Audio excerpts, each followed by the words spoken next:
नमस्कार दोस्तों, स्वागत है आप सभी का ज्ञान पूरब चैनल में।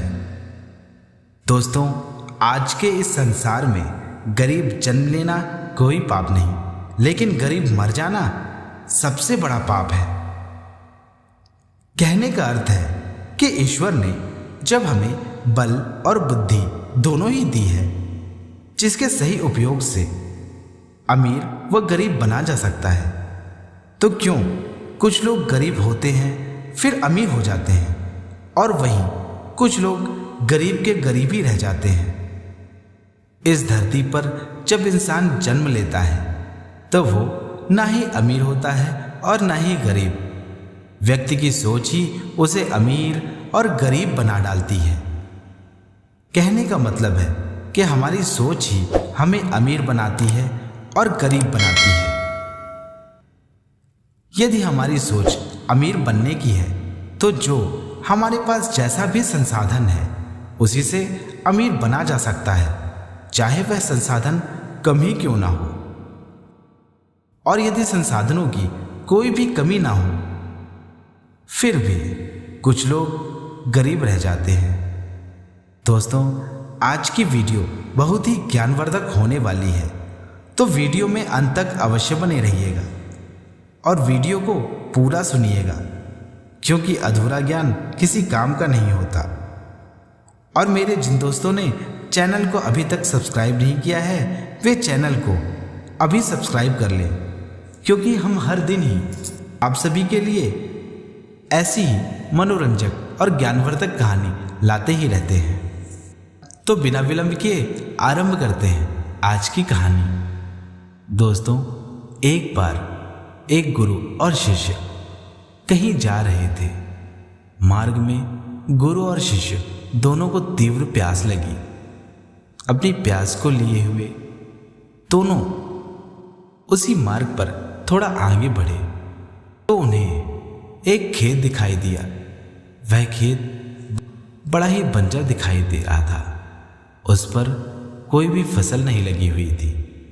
उसी खेत के उस पार एक घर था जो काफी बुरी हालत में था, किंतु प्यास तो लगी ही थी। सो दोनों उस घर पर जा पहुंचे और घर पे दस्तक दी। उस घर से एक आदमी अपनी पत्नी और 2 बच्चों के साथ बाहर निकला। वह आदमी देखने से तो बड़ी ही बुरी हालत में दिखाई पड़ रहा था।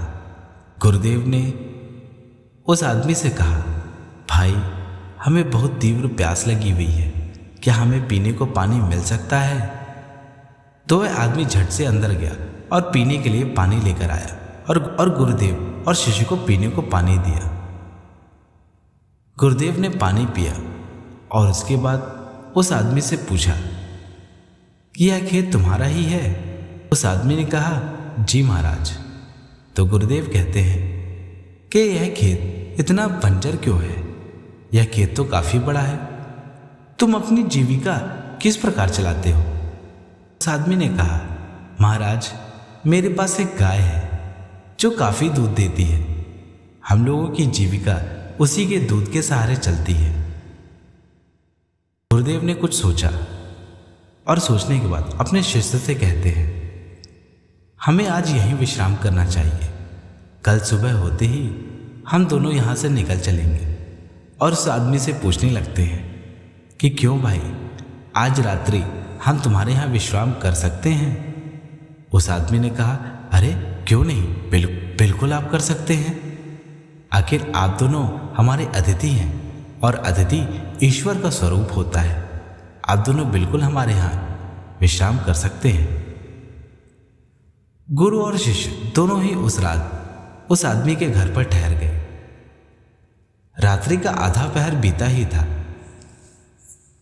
कि गुरुदेव अपने शिष्य को जगाते हुए कहते हैं, पुत्र, अब हमें यहां से चलना चाहिए। शिष्य कहता है, गुरुदेव, रात्रि का आधा पहर है, हम लोग अभी कहां जाएंगे? लेकिन गुरुदेव ने कहा, पुत्र, यही उचित समय है, हमें यहां से शीघ्र ही निकलना चाहिए। और जाते जाते उस आदमी की गाय को यहां से लेकर जंगल में भी तो छोड़ना है। अपने गुरुदेव की इस प्रकार की बातें सुनकर शिष्य बड़ा ही चौंक गया। उसने मन में कहा कि जो गुरुदेव अभी तक हमें ज्ञान और धर्म की इतनी बातें सिखाया करते थे, वह आज इस प्रकार का घृणित काम क्यों करना चाहते हैं। लेकिन गुरु का आदेश था, कैसे टाला जा सकता था। उसने अपने गुरुदेव की आज्ञा मानी और उस आदमी की गाय को उसके तबेले से छुड़ाकर जंगल में ले जाकर छोड़ दिया और उस गाय को जंगल में इतना गहरा छोड़ा कि वहां से वह गाय वापस लौटकर कभी भी नहीं जा सकती थी। अपने गुरुदेव के इस प्रकार के कार्य को देखकर उस शिष्य के मन में बार बार यह प्रश्न उठ रहा था कि आखिर उसके गुरुदेव ने ऐसा किया ही क्यों। आखिर क्या मिल गया एक आदमी से उसकी जीविका छीनकर। अब पता नहीं वह आदमी किस हाल में होगा। दोस्तों, कई साल बीत गए और अब वह शिष्य काफी बड़ा गुरु बन चुका था। एक दिन बैठे बैठे उसे उस आदमी की याद आई। उस शिष्य ने सोचा, क्यों न चलकर उसका हाल समाचार लिया जाए। यदि उसकी हालत खराब हुई तो उसकी कुछ सहायता कर दी जाएगी। यही सोचकर वह उसी मार्ग पर उस किसान के घर की ओर चल दिया। जब वह खेत के पास पहुंचा तो उसने देखा कि जहां पर एक भी फसल नहीं थी, वहां पर कई फलदार वृक्ष लहलहा रहे थे और जहां पर टूटा फूटा घर था, उस टूटे फूटे घर के स्थान पर एक बड़ा सा विशाल घर बना हुआ था। शिष्य को यह सब देखकर लगा कि कदाचित हो सकता है कि वह आदमी अपनी आर्थिक तंगी से इतना परेशान हो चुका होगा कि उसने अपना घर और खेत बेचना ही उचित समझा होगा। यही सोचकर वह वापस ही लौट रहा था कि मार्ग में उसे वही किसान दिखाई पड़ा। जब शिष्य ने उस किसान को देखा तो उससे पूछा, अरे श्रीमान, आप मुझे शायद ना पहचान पाए।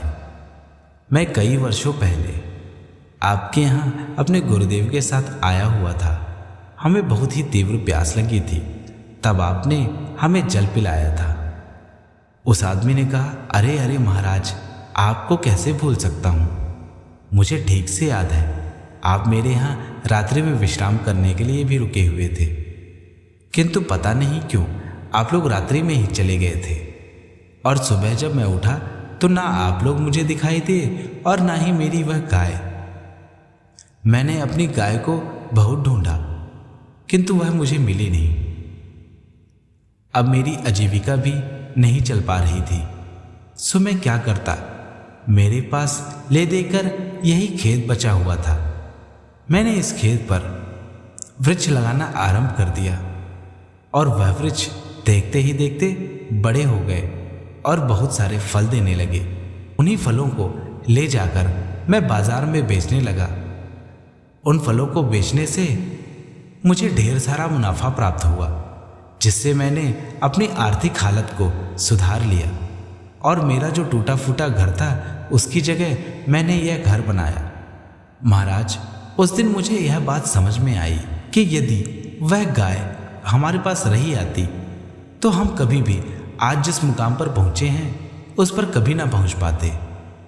उस किसान की यह सब बातें सुनकर उस शिष्य को समझ में आया कि आखिर उसके गुरुदेव ने ऐसा काम क्यों किया था और वह शिष्य खुशी खुशी उस किसान के पास से अपने घर की ओर चल दिया।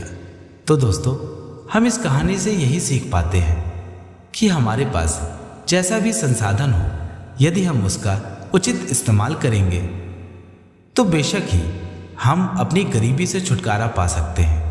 हमारे पास जैसा भी संसाधन हो, उन्हीं संसाधनों से हम अपनी तरक्की को प्राप्त कर सकते हैं। तो दोस्तों, आशा करते हैं आपको हमारी यह कहानी अच्छी लगी होगी।